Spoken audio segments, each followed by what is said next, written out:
Warning: this podcast features graphic content that may not be suitable for all audiences. Listener discretion is advised.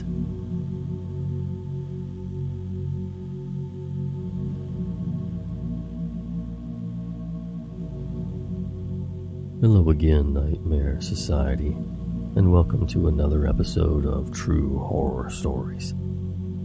Let's give a big thanks to our contributors: Anonymous, user BlackCat1206, user theMarmo, user BradleyInnovatesYT, and user nleegp. And of course, I'd like to welcome our newest member of the online campfire, Tresa, or Tresa. I'm sure both of those are wrong, but you know who you are. And thanks so much for joining. We're glad to have you. And for all of you who aren't aware, Nightmare Society is a weekly podcast. We distribute every Thursday, and it's available pretty much on any podcast app you can find. Apple Podcasts, Google Podcasts, Spotify, Stitcher, etc. So don't forget to follow or subscribe so you can get episode notifications. And don't forget to follow us on YouTube as well. Now, get comfy and prepare yourself for another episode of The Nightmare Society.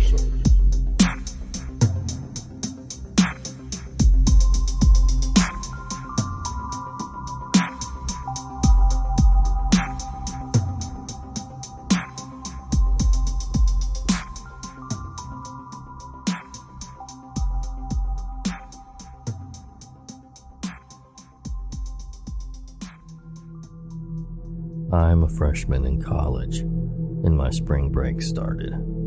Instead of going to some crazy beach, I'm spending my week off at home. Because winter ended so early, I found myself mowing lawns about a month earlier than usual. I drove to an elderly woman's house to mow. I had been cutting yards for 4 years now. I used to live down the street from her, but I had since moved away. I kept the job because mowing is great money for little work.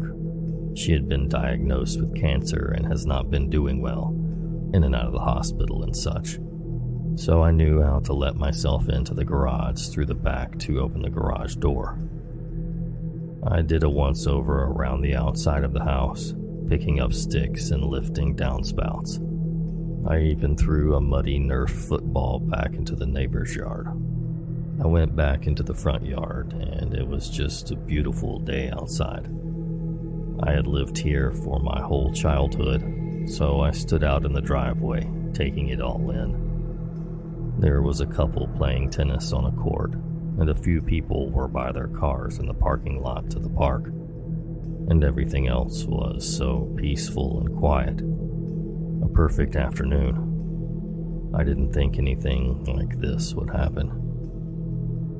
I saw my old next-door neighbors outside, and being the socially awkward penguin that I am, I wanted to avoid conversation. I pulled the cord and started the mower on the second try, popped my headphones in and pushed it into the backyard.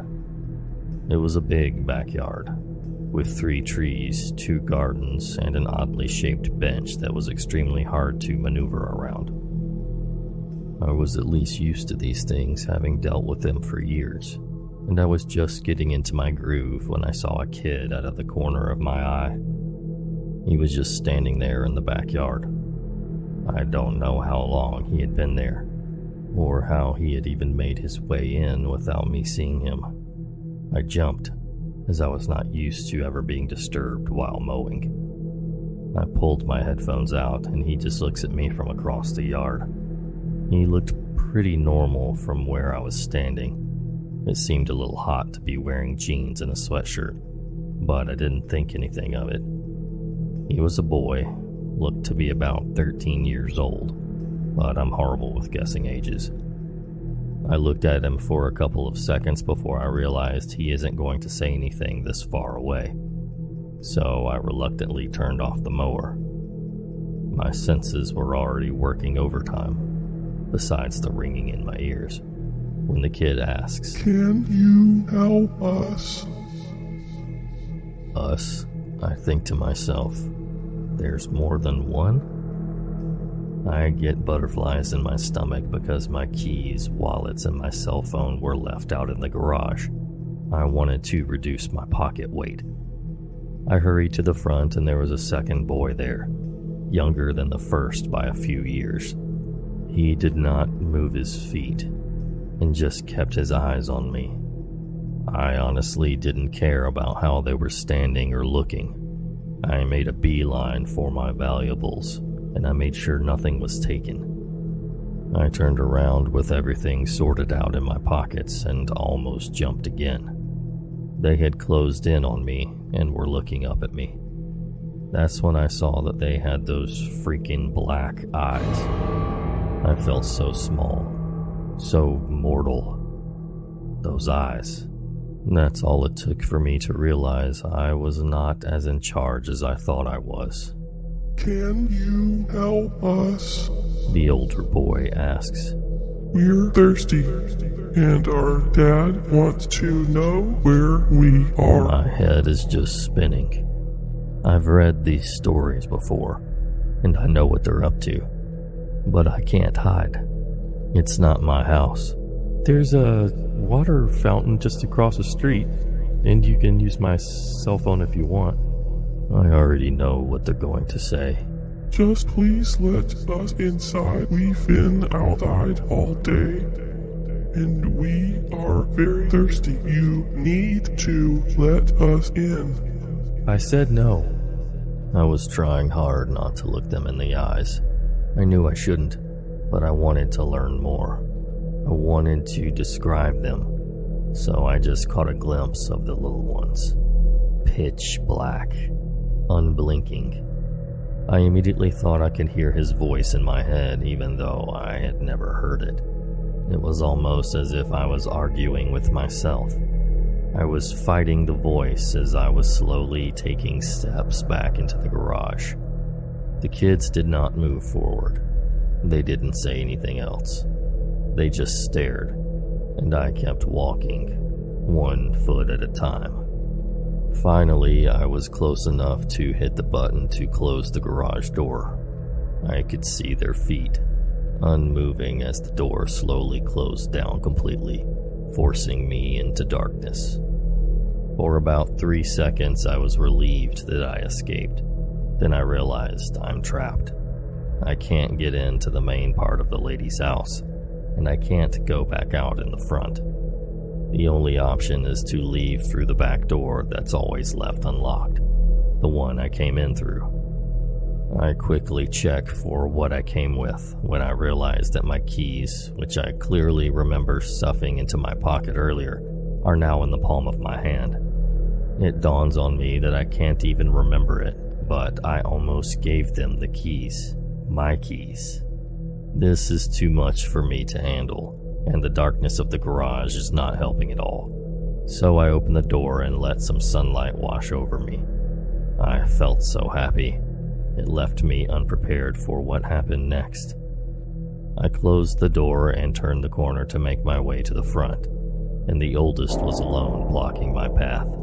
"I asked nicely, let us in."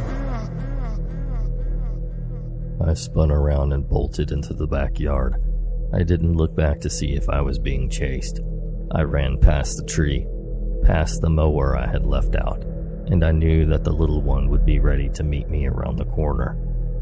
Sure enough, he was there, and this side yard was more narrow than the first. I put on a burst of speed and knocked the kid down. I was about to feel bad until he tried to bite my hand and I pushed him. The little jerk tried to bite me. I ran for a few more strides, so close to my car parked on the street, when I stopped. There was no traffic. Nobody had called my name. There was no reason for me to stop, except I did. The little boy was crying. I had never heard somebody cry like that. It was crystal clear, like it was coming from my headphones. I turned around and he was sitting up, sobbing. I wanted to walk back and help him, to apologize. I wanted to open the garage and find a way in the house to let them use the phone. I wanted to do everything in my power to help him. Let us in. We need the house, he said through tears, almost brainwashed a second time by an 8-year-old. I couldn't believe it. I shook it off one last time and ran to my car. I locked all the doors and didn't look back until I was off onto a different street. I called the lady's house to tell her I had not finished and I could be back tomorrow. Thankfully, she must have not been home. At least, she didn't answer.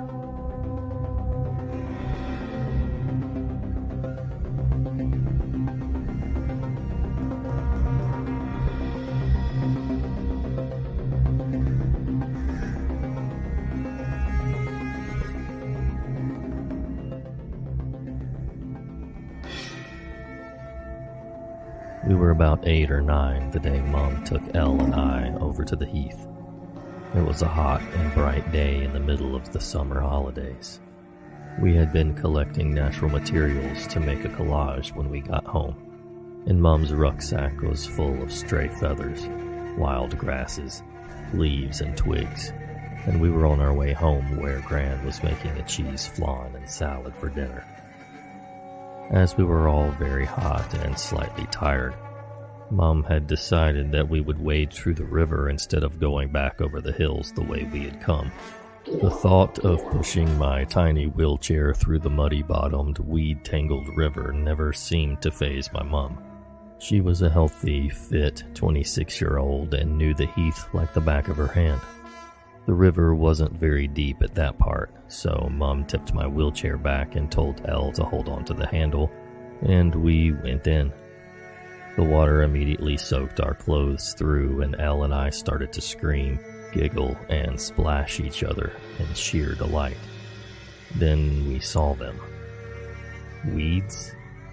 Flowing with the current of the river, swaying back and forth like a woman's long, tangled, unkempt hair. And I caught the distinct impression that what we saw could have been either thing. I glanced at Elle and instantly knew that she was having the same uncanny notion. The weeds started to curl around our legs and the wheels of my wheelchair, making our progress a little more laborious, and our previous screams of playful fun changed to moans and squeals of unease and disgust, as we felt the supposed weeds gently tugging at our legs. At no point did Mom ever look anxious or fazed by this experience. She just kept saying, "It's only water weeds, you two. Come on, don't be silly. You've seen them loads of times." We finally reached the other side of the river, and as Mom dragged my wheelchair backwards up the riverbank, Elle climbed up it and sat down beside me. We both just stared silently at the river and the sea of green for what felt like the longest time, but in actual fact was only 10 minutes maybe, before walking the rest of the way home. That night, after a hot bubble bath and cheese flan salad in our flannel pajamas and slipper socks around the fire drinking hot tea, we told Gran about our adventure. Our Gran took a sip of tea from her mug and told us the story of green hair. She had been a real person, though her real name had been forgotten by Gran, conveniently, Elle and I thought. Anyway, she had lived in the village around 1912, before the area was built up and modernized and developed into what it has become. She was young and kind, with a pretty face and beautiful long hair, a daughter of a gentleman farmer, and was deeply in love with a handsome young soldier. They were to get married, but before they could, the Great War broke out, and her young man was called up to fight. He was killed by a hand grenade on the front line, and when she found out, she was widowed before she'd even become a wife. She lost the will to live, and driven by grief-stricken insanity, she went into the same river that we waded through, and threw herself in. The river was as wild as the land at the time, and by the time her body was discovered, it was blue bloated and half-eaten by fish. Her long, corn-colored hair had become interwoven with the slimy algae and long strands of evil-smelling river weeds, which clogged and choked the bed of the river. In fact, the pathologist who performed the post-mortem said that the body may have been found sooner, if not for the dark green weeds that appeared to have curled around her limbs and torso, anchoring her corpse to the riverbed for days. From that time onwards, it was said that the river was haunted, cursed, or both. Anyway, an extremely bad place. People claimed to see the spirit of the young woman kneeling beside the river and weeping bitterly. More commonly, people often saw the body of the girl floating on top of the water, with long green hair / weeds streaming out behind her, and so she was given the name of Green Hair. Elle and I asked Gran why we hadn't heard this story before. Gran just smiled and said because it was an age ago, even before she herself was born and moved into the area. The area was developed and built up, and the river was tidied up and reconstructed. And along with it, the tragic tale of Green Hair was lost in the stream of passing time. We didn't altogether believe Gran's morbid tale, but when Elle and I talked about it in bed that night, neither of us could dismiss the eerie feeling that we saw green hair flowing in the river that day.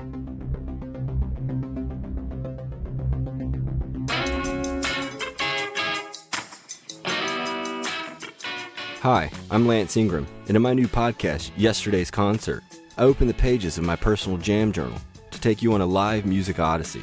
Part concert review, part memoir, Yesterday's Concert is a unique love letter to live music. Through thumping bass and screeching guitar riffs, these stories will bring the excitement of live music to your podcast feed. Check out Yesterday's Concert wherever you get your podcast, or at yesterdaysconcert.com.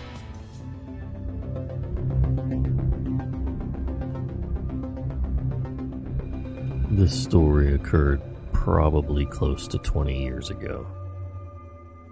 My brother and I were camping at a little spot called Lulworth Creek, just outside of our hometown of Charters Towers, which sits a couple of hours west of Townsville in North Queensland.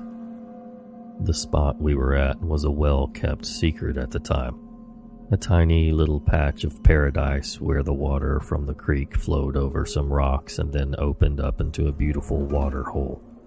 A great spot for camping. Just up the road a ways was Echo Hole, which any Australians out there may know of. So the day went by mostly uneventful. We swam, we cooked, we drank, we ate. You know, the usual. As it was winter at the time, the sun started disappearing around 7, so we lit up the campfire and started to settle in for the night. About an hour later was when we heard weird things start happening. It started with the fire. Now, we were pretty experienced campers. We knew how to build a fire, obviously, and we knew how to build one to last the night, which is why we were surprised, dumbfounded, and more than a little scared when we walked away to grab some things out of the car and returned to find that the fire had completely gone out. It was not a rainy day. The fire was nowhere near the water's edge, and it was not humid in any way. The air was hot and dry, and the firewood we were using was dry as a bone. There's no logical reason that this campfire should have extinguished. So that was weird occurrence number 1. More than a little weird, but easy enough to brush off. Occurrence number 2 came about a little while later. We were sitting around the fire that we had since got going again, just sitting enjoying the peace and quiet. Now, this is noteworthy, as it was deafeningly quiet. As I said, the spot was a well-kept secret. No one, and I mean no one, was anywhere within about 20 kilometers of us, and we would have heard them approaching from far away if they were. Suddenly breaking the silence, we heard in the darkness the unmistakable sound of someone, yes, someone, jumping into the water hole. This one freaked us the heck out. Not just weird, not just a little spooky.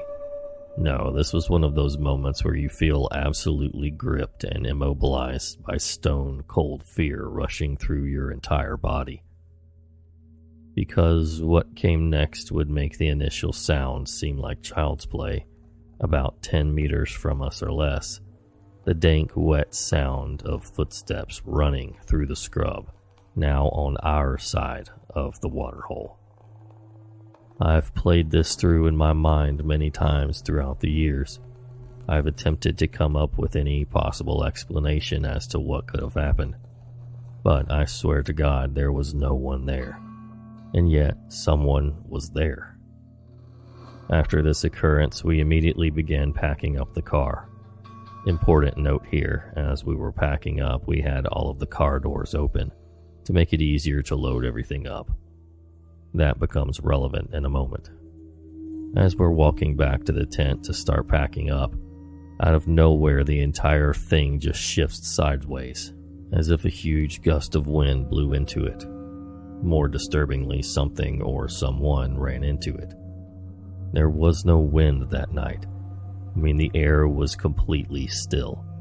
Just like the campfire from earlier, there was no logical reason this should have happened. At this point, we thought to hell with the tent. We'll get a new one. We're out of here. And this was the point at which the final occurrence of the evening took place and sent us barreling out of there as fast as our little Ford Laser could take us. The car was parked sideways on an angle. The doors that were still open were on the side that was slanted down and opened all the way, so gravity was keeping the doors open. In an instant, with no wind, no breeze, no anything around, those doors slammed shut. That was it. Perhaps I can look back on this now and question it with a logical mind, but in that moment there was no question in our minds that we were being antagonized by something, some otherworldly force, the intentions of which we had no clue, and certainly were not sticking around to find out. We jumped in the car and tore out of there. To this day, I have never gone back to that waterhole. Ever. And I probably never will. Like I said, there's 1,000,001 logical explanations I could come up with looking back on it. But in my heart, I just know that every one of those is wrong.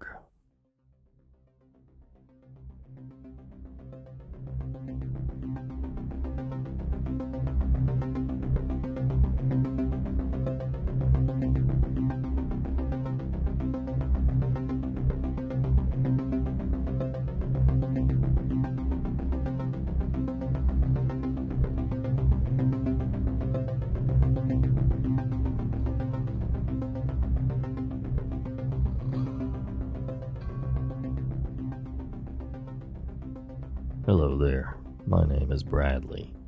I'm somewhat of an adrenaline junkie. To get this fix of adrenaline, I would go out in search of nothing in particular and just hope something happens.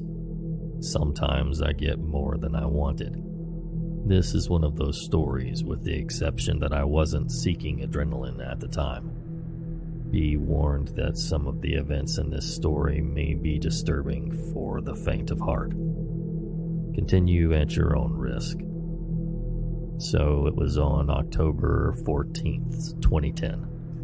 I used to live on a decently sized property in the mountains of northwestern Georgia. I loved it up there. So many places to wander off to and so many places to have a little hideout. It was the day before my uncle's birthday, and me and him wanted to go out to our favorite hangout spot, which we called the broccoli tree. In a nutshell, it was an uprooted tree with a hole big enough to fit a couple of chairs and some other things where the roots had been. We did some modifications and put our tarp over it so we could stay there even if it rained. So me and my uncle are walking out there to the tree, which is about a good 15-minute walk from the front porch of the house.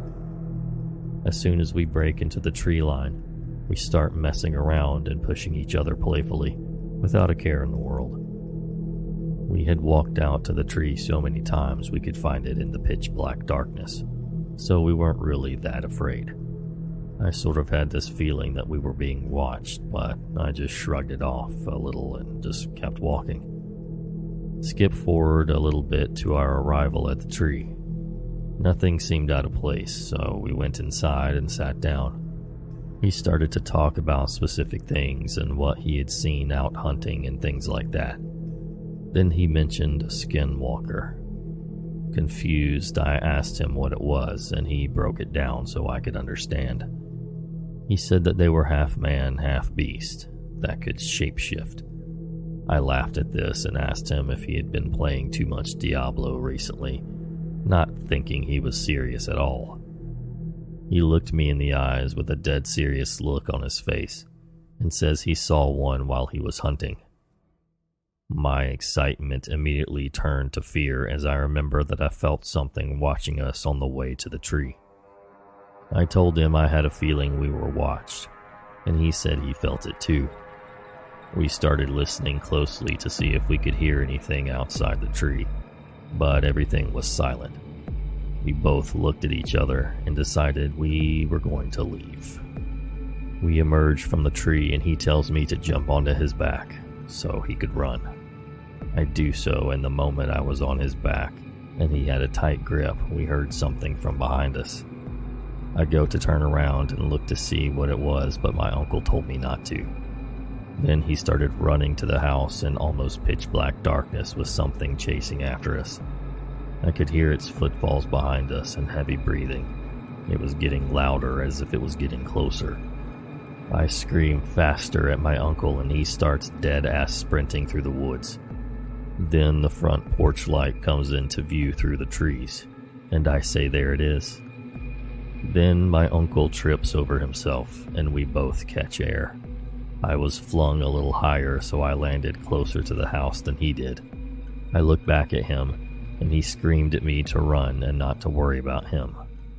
I didn't listen, of course. I ran over to help him up when something hit me square in the chest, knocking me back.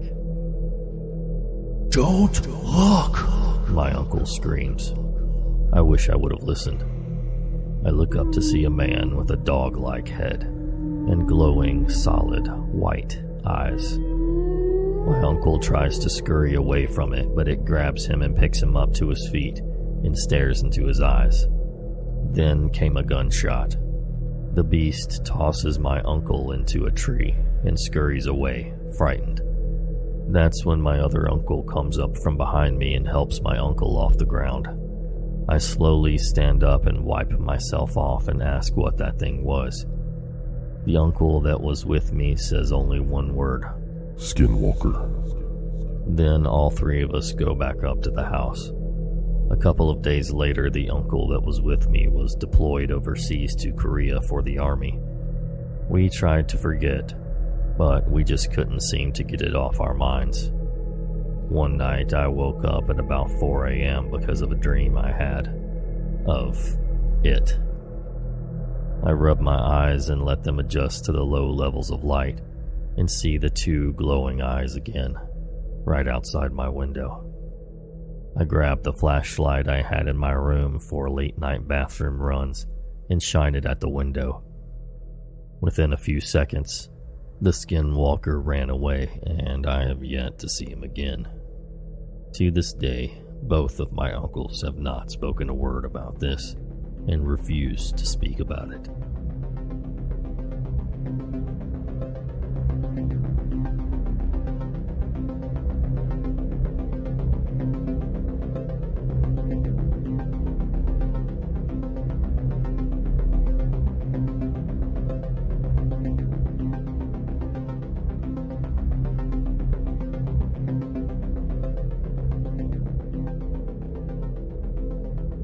Before I was born, my mom would dream about aliens. More specifically, she would usually dream about the spaceships. After I was born, my mom started to dream that the aliens wanted to take me. She would always be upset in the dream, but apparently the people around her would tell her it's okay. She has to go. Fast forward a couple of years, and I'm around 12 years old. My mom wakes up in the middle of the night, feeling like she can't go back to sleep. She goes to the window and looks out. I wasn't there, so I can't corroborate this, but she says she saw a light in the sky zip from side to side, making no noise. Then it hovered over the house across the street for a while.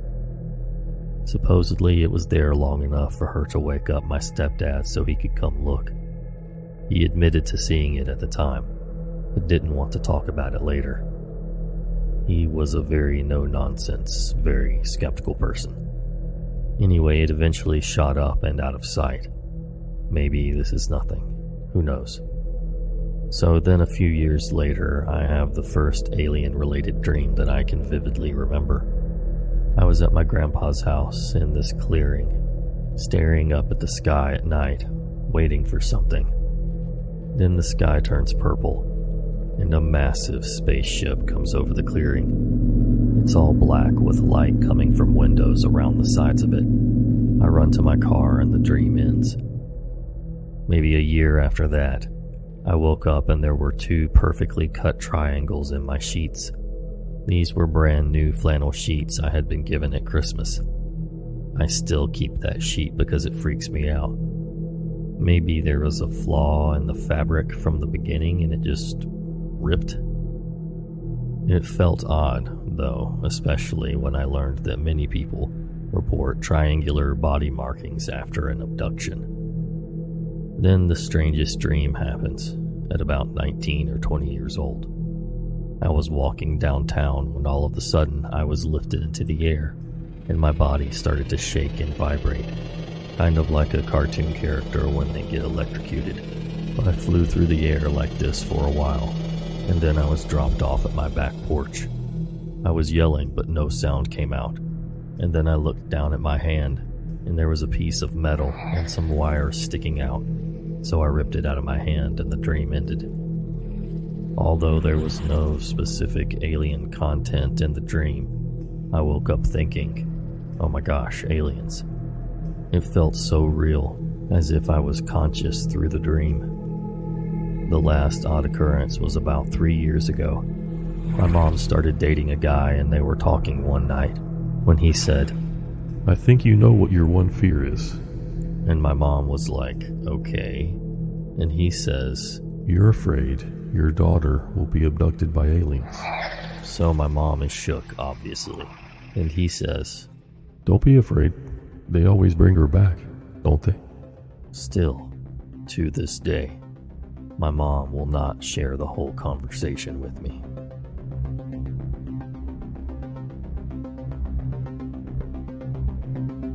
As a reminder, please head over to Instagram and follow us at Nightmare Society Radio, and check us out on YouTube. The link should be in the description. Otherwise, just search Nightmare Society, and you should see the right one pop up relatively early. Thanks so much for listening, and until next time. Sweet dreams.